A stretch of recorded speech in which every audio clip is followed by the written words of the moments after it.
daan ng panahon, may mga nagbago sa traslasyon ng imahe ng itim na Nazareno. Pero ang nananatili, ang sidhinang debosyon ng mga nananampalataya.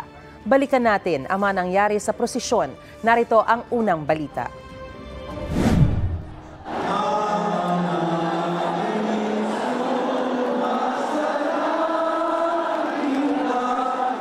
Sa pagbabalik ng traslasyon ng itim na pong Nazareno ngayong taon,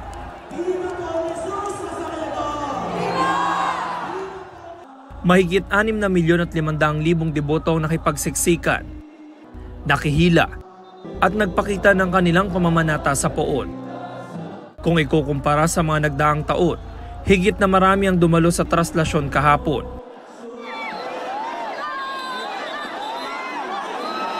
Sa dami ng tao, hindi na iwasang magkagulo ang mga deboto.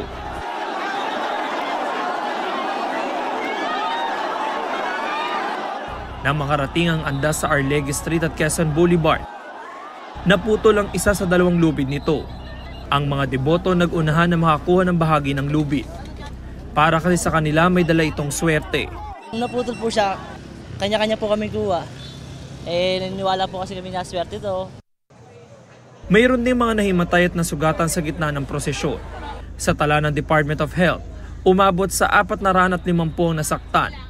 Kabilang sa kanilang isang lalaking nabagok ang ulo matapos subukang sumampas sa andas. Mula mag-aalas 5 ng umaga magsimula ang prosesyon sa Quirino Grandstand. Naibalik ang imahe ng itim na Nazareno bago mag-alas 8 ng gabi sa simbahan ng Quiapo. Halos 15 oras. Ito ang pinakamabilis na traslasyon mula 2010. Natigil man ng ilang taon,